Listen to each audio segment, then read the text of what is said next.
Always remember, आपकी relationship अगर अच्छी नहीं है तो आपकी सेक्सुअल हेल्थ भी कभी अच्छी नहीं होगी। लाइफस्टाइल चेंजेस ही सबसे बड़ा फैक्टर है। एक रात की नींद खराब हुई, 30% टेस्टोस्टेरोन कम। मैं और मैं इतना रिलैक्स था और मैं मेरे पार्टनर के साथ में था, बातें कर रहे थे। यही प्रॉब्लम। पांचवी टिप जो मैं बताना चाहूंगा, साइज अफेक्ट कर सकता है, बट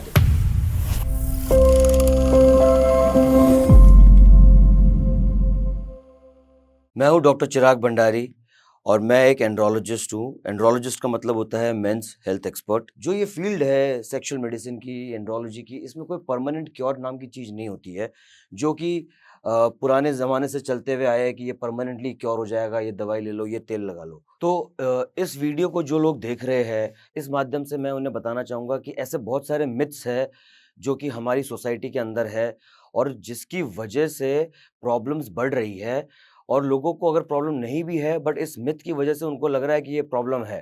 तो इस वीडियो से, इस टॉक से मैं वो मिथ्स बर्स्ट करना चाहूँगा साइंटिफिकली। सेक्सुअल हेल्थ को सही करने के लिए आपको बहुत सारी चीज़ें करनी पड़ेगी, जैसे कि आपकी रिलेशनशिप पे आपको वर्क करना पड़ेगा।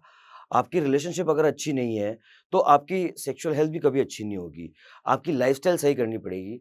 आप अगर उठ नहीं रहे हो, काम पे नहीं जा रहे हो या आप वर्कआउट नहीं कर रहे हो, कैलोरीज़ को आप काउंट नहीं कर रहे हो, मैनेज नहीं कर रहे हो, आपका वेट बढ़ रहा है, तो ये सारी प्रॉब्लम्स से आपकी सेक्सुअल हेल्थ खराब भी हो सकती है। मेंटल हेल्थ ये कितनी इंपॉर्टेंट चीज़ है, आपको सबको पता है कि मेंटल हेल्थ आज के ज़माने में इतना इम्पोर्टेंट टॉपिक हो गया है। मेंटल हेल्थ अगर अच्छी नहीं है, अगर वो बंदा डिप्रेस्ड है या एंग्ज़ियस है, तो भी उसकी सेक्सुअल हेल्थ अफ़ेक्ट होगी। तो ये कुछ इंपॉर्टेंट चीज़ें हैं, जैसे कि मेंटल हेल्थ अच्छी रखना, अच्छी नींद लेना, एक्सरसाइज करना, अपनी कैलोरीज़ पे ध्यान रखना और सबसे इम्पोर्टेंटली रिलेशनशिप पे वर्क करना, एक इमोशनल सपोर्ट, इमोशनल बॉन्डिंग बनाना अपने पार्टनर के साथ। सो सपोज़ आपने लाइफ़स्टाइल चेंजेस भी कर लिए, जिम जाना चालू कर दिया, स्लीप भी अच्छी है, डाइट भी अच्छी है, कम्युनिकेशन भी अच्छा हो रहा है पार्टनर के साथ, फिर भी आपकी प्रॉब्लम सॉल्व नहीं हो रही है। तो दिस मीन्स कि कहीं कुछ गड़बड़ है। या तो हार्मोनल इश्यू हो सकता है, या नर्वस इश्यू हो सकता है, ब्लड फ्लो इश्यू हो सकता है, पेल्विक फ्लो इश्यू हो सकता है। सो दैट इज़ द टाइम जब आपको एक एक्सपर्ट से मिलना चाहिए। एंड अगर ये रिपीटेडली हो रहा है, सपोज़ आपने पिछले 1 महीने में 5 बार किया और 5 बार में से 4 बार बढ़िया हो गया पर 1 बार नहीं हुआ, तो मतलब ठीक है, इसको आप इग्नोर कर सकते हो। पर 5 बार में से अगर 3 बार ऐसा हो रहा है, 4 बार ऐसा हो रहा है और आपने सारे चेंजेस जो करने होते हैं, लाइफ़स्टाइल, डाइट, एवरीथिंग वो सब कर लिए, फिर भी चीज़ सही नहीं हो रही है, then it is the time you should meet a doctor and get evaluated.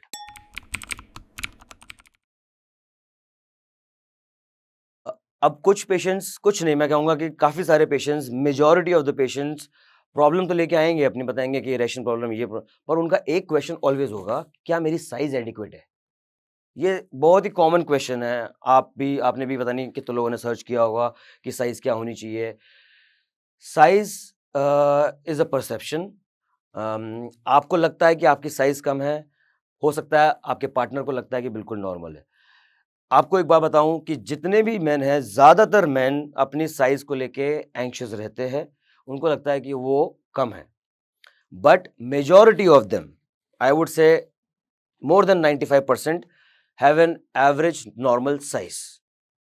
If you are looking from a perspective of an andrologist, जब मैं देखता हूँ, आई टेल द पेशेंट बिल्कुल नॉर्मल है। ठीक है।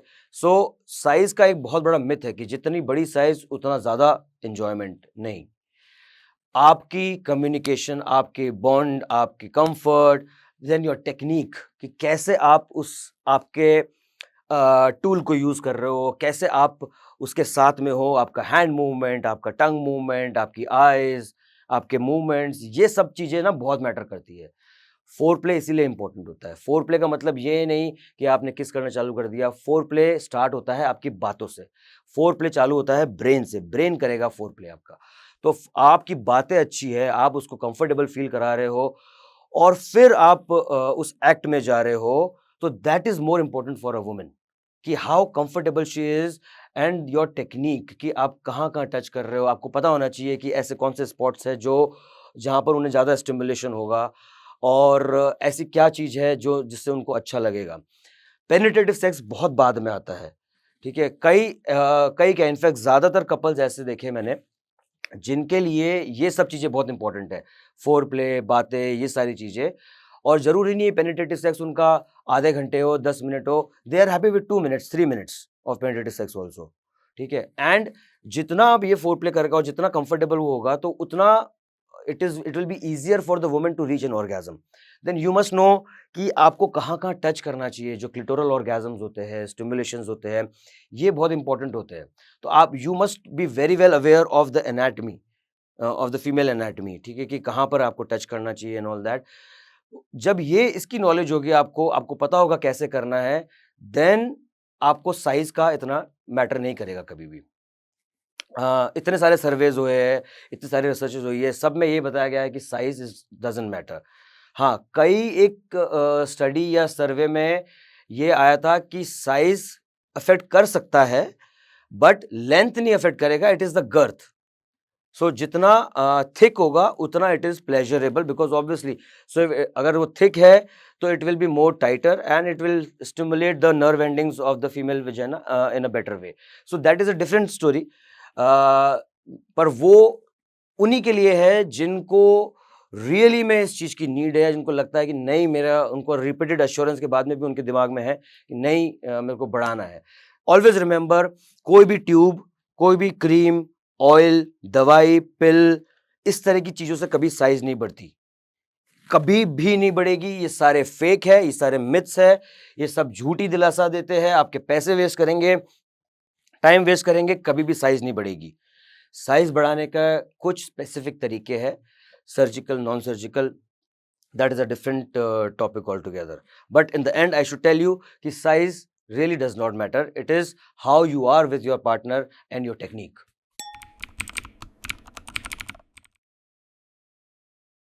यू नो, आपको देखना पड़ेगा कि वो उसकी क्वालिफिकेशंस और उसके एक्सपीरियंसेस कैसे हैं, ठीक है?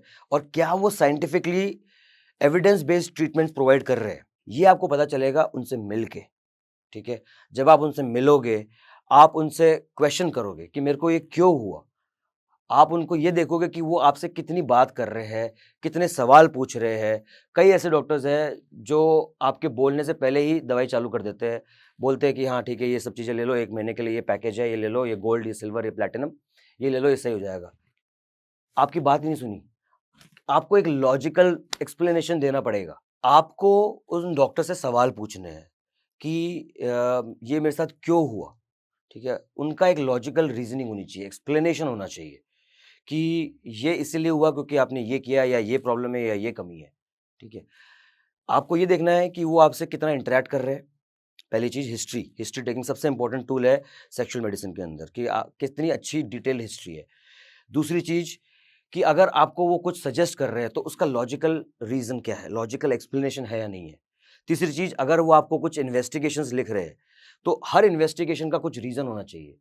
कि मेरे को टेस्टोस्टेरोन क्यों लिखा, मुझे थायरॉइड क्यों लिखा, मुझे शुगर क्यों लिखी, ये सब का रीज़न होना चाहिए आपके पास में, कि क्यों-क्यों ये सब हुआ।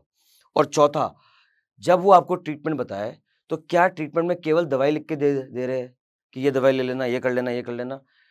नहीं, दवाई तो ठीक है, ज़रूरी है ही, पर साथ में क्या आपको लाइफ़स्टाइल चेंजेस के लिए एनकरेज कर रहे हैं? क्योंकि लाइफ़स्टाइल चेंजेस ही सबसे बड़ा फैक्टर है सेक्सुअल हेल्थ को अच्छा करने के लिए और उसको प्रोलॉन्ग करने के लिए। वो उस पे कितना फ़ोकस करते हैं, कितना ज़ोर देते हैं, ये चीज़ आपको देखनी है। ठीक है? तो ये कुछ चीज़ें हैं जो मैं आपको बताना चाह रहा हूँ कि ये आपको ऑलवेज़ चेक करनी है। किसी भी डॉक्टर के पास में आप जाइए, ये सब चीज़ें आपको पता होनी चाहिए। टाइम देना बहुत ज़रूरी है एक पेशेंट को, उसकी बात सुनना कि वो क्या बोल रहा है, क्योंकि बहुत प्रॉब्लम्स है, उसके दिमाग में हज़ारों सवाल है, वो सब सवाल क्लियर करना।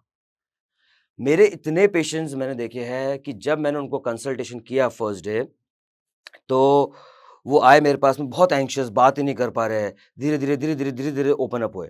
जैसे वो ओपन अप होते गए, होते गए, होते गए, उनके सवाल आते गए, मैं आंसर करता गया, लॉजिकली उनको समझाता गया सब कुछ, एक्सप्लेनेशन दिया उनको, उनकी एंग्ज़ायटी कम हो गई, ठीक है। फिर मैंने कहा कि चलो अपन ये कुछ-कुछ टेस्ट करते हैं। तो मैंने फिर रीज़न भी दिया कि ये टेस्ट इसलिए, ये टेस्ट इसलिए। उन्होंने वो टेस्ट करवाए, वो अगले दिन आए मेरे पास वापस से रिपोर्ट लेके कि क्या है, और आते ही उन्होंने मेरे को बोला कि सर पता नहीं क्या हुआ कल रात को कि इतना अच्छा अमेजिंग मेरी परफॉर्मेंस हो गई मेरी। गया मैं, और मैं इतना रिलैक्स था, और मैं मेरे पार्टनर के साथ में था, बातें कर रहे थे, और हमारा वो इंटीमेट मोमेंट आ गया और परफॉर्मेंस भी अच्छी हो गई। तो मैंने कहा यही प्रॉब्लम, एंग्जाइटी, जो तुम्हारी एंग्जाइटी थी, इतनी सारी जो सवाल थे दिमाग में, ये क्लियर किया, यही ट्रीटमेंट दिया मैंने। तो सवाल पूछना, उसका जवाब लेना, पेशेंसली सुनना, एंग्जाइटी कम होगी, परफॉर्मेंस ऑटोमेटिकली बढ़ेगी।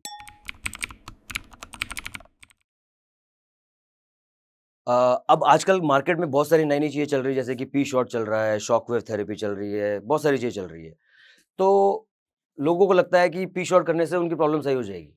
इस तरह से मार्केटिंग हुई हुई है कि पी शॉट करा लो, साइज़ बढ़ जाएगी, परफॉर्मेंस अच्छी हो जाएगी। नहीं, पी शॉट, शॉकवेव जो है, ये ठीक है, कुछ थेरेपीज़ है, रीजनरेटिव थेरेपीज़, पर ये सारे पेशेंट्स में काम नहीं करेगी। आपको बहुत सिलेक्टिवली वो पेशेंट चूज़ करना होगा और उनमें ये थेरेपी काम करेगी, ठीक है? अगर आपको कोई बोले बिना इन्वेस्टिगेट करे या कुछ करे कि आप पी शॉट करा लो, ठीक है? ऐसे बहुत सारे लोग हैं जो हर पेशेंट को P shot, P shot, P shot, P shot, P shot करते हैं, ठीक है? तो ज़रूरी नहीं है आपकी प्रॉब्लम सही हो। और दूसरी चीज़, पी शॉट, शॉकवेव, जितनी भी चीज़ें हैं ना, ये सब, ये कोई परमानेंट क्योर नहीं देगा आपको। क्योर तो नाम की चीज़ ही नहीं होती इसके अंदर, ठीक है? हो सकता है ये कराने के बाद में आपको आराम आ जाए, 3 महीने, 6 महीने, साल भर, फिर वापस आपको धीरे-धीरे प्रॉब्लम आ सकती है, depending on your lifestyle, relationship and बहुत सारे फैक्टर्स पे।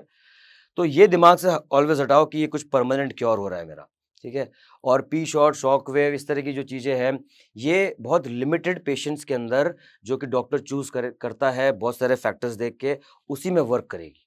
प्लस उनकी टेक्नीक कि ये पी शॉट किस तरह से बन रहा है, शॉकवेव की मशीन कैसी है, चाइनीज़ मशीन्स भी आ रही है, कोरियन मशीन आ रही है, बहुत सस्ते में कर रहे हैं लोग।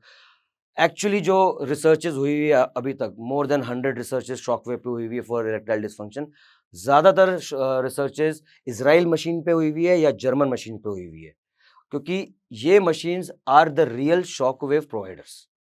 तो वो भी आपको जानना ज़रूरी है कि कौन-सी मशीन से शॉकवेव हो रहा है। और भी बहुत सारे नए-नए टेक्निक्स आ रहे हैं जिससे कि ये प्रॉब्लम होती है। बट आपको you have to ask the doctor कि मेरे लिए कौन-सा सही रहेगा, वो डॉक्टर बताएगा आपको कि आपके लिए ये सही है, ये सही नहीं है। तो इसके लिए भी थोड़ा-सा आप ध्यान में रखिए कि हर चीज़ हर किसी के लिए सही नहीं होती।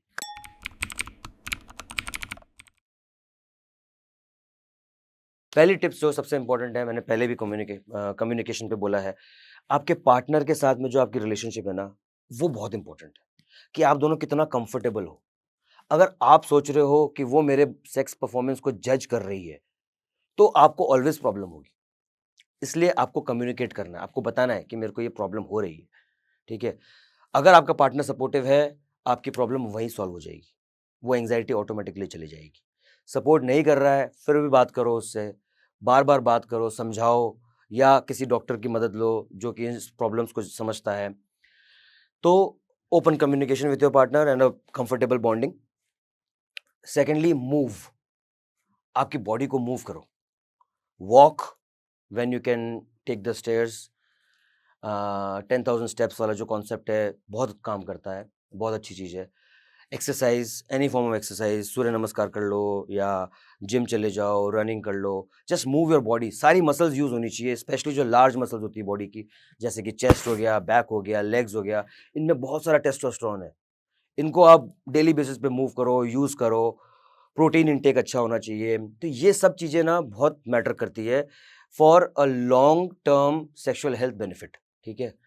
तीसरी चीज़ है स्लीप। स्लीप को कॉम्प्रोमाइज़ मत करो किसी भी हाल में। वन्स इन अ व्हाइल आप ड्रिंक कर रहे हो, पार्टी में जा रहे हो, ठीक है, दैट्स फाइन। बट बाकी के 4-5 दिन जो है हफ्ते के, अच्छी नींद लो। ट्रस्ट मी, अगर आपकी नींद अच्छी होगी, आपका टेस्टोस्टेरोन 30% बढ़ सकता है। एक रात की नींद खराब हुई, 30% टेस्टोस्टेरोन कम। तो नींद पे फ़ोकस करो, एक सही टाइम पे सो, सही टाइम पे उठो, गहरी नींद होनी चाहिए। गहरी नींद के लिए विटामिन डी ज़रूरी है, मैग्नीशियम ज़रूरी है। सोने से पहले डीप ब्रीथिंग जो मैंने बताया है, box breathing, 4 second inhale, 4 second hold, 6 second exhale, 30 times करो ऐसे। चैंट कर सकते हो आप। तो स्लीप थर्ड। तो फोर्थ चीज़ जो है, वो एक बहुत ही नया कॉन्सेप्ट है, ठीक है?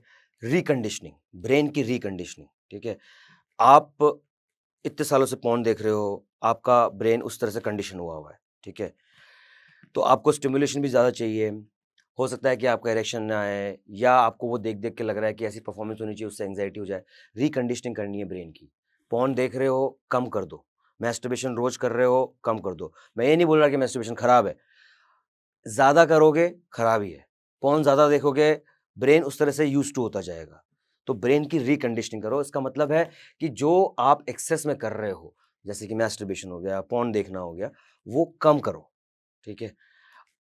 और इसकी कुछ टेक्निक्स होती हैं, जैसे कि आप आप मैस्टरबेशन कर रहे हो तो you you have to do it without the porn, just by imagination, ठीक है? और साथ में you have to tell your brain कि I am not going to come, ठीक है? ये एक पूरी टेक्नीक है जो कि हम सिखाते हैं हमारे पेशेंट्स को।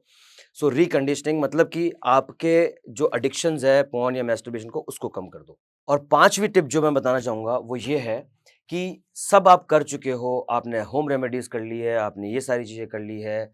एक बार डॉक्टर से जाके खुल के बात करो। प्रॉपर क्वालिफाइड डॉक्टर जो कि साइंटिफिकली आपको एक्सप्लेन करेगा आपकी प्रॉब्लम के बारे में। ये बहुत इंपॉर्टेंट टिप है क्योंकि बहुत सारे लोग हिचकिचाते हैं आने में, बहुत सारे लोग, यू नो ऐसे बहुत सारे पेशेंट्स मैं सुनता हूँ, बताते हैं मेरे को कि सर मैं आपको 2 साल से पहले आना चाह रहा था, पर मेरे को कभी हिम्मत ही नहीं हुई आपके पास आने की। बहुत सारे तो अगर ये आप कर चुके हो सारी चीज़ें, आप प्रॉब्लम से फेस कर रहे हो, परेशान हो, तो आप जाइए, बात करिए एक प्रॉपर डॉक्टर से, वो आपके मिथ्स को, आपके मिसकंसेप्शंस को, वो सब क्लियर करेगा, एंग्ज़ायटी क्लियर होगी आपकी। तो ये मेरा 5वां और बहुत इम्पोर्टेंट टिप है। अगर आपको सच में प्रॉब्लम है और आप सब कुछ कर चुके हो, नहीं फ़र्क पड़ रहा है, एक सही आदमी के पास, सही डॉक्टर के पास जाइए। मैं स्पेशली थैंक्स करना चाहूँगा जोश टॉक्स का, जिन्होंने मेरे को ये अपॉर्च्युनिटी दी, ये प्लेटफ़ॉर्म दिया कि मैं मेरी कुछ बातें इतने सारे लोगों तक रख सकूँ। So I am really thankful to Josh Talks for giving me this wonderful opportunity. अगर आपके पास में कोई भी डाउट है या आप कुछ बोलना चाहते हो, पूछना चाहते हो, तो आप कमेंट्स में डालिए और हम करें उसकी कोशिश करेंगे, उसका आंसर करें। So thank you very much दोस्तों and have a great sexual life.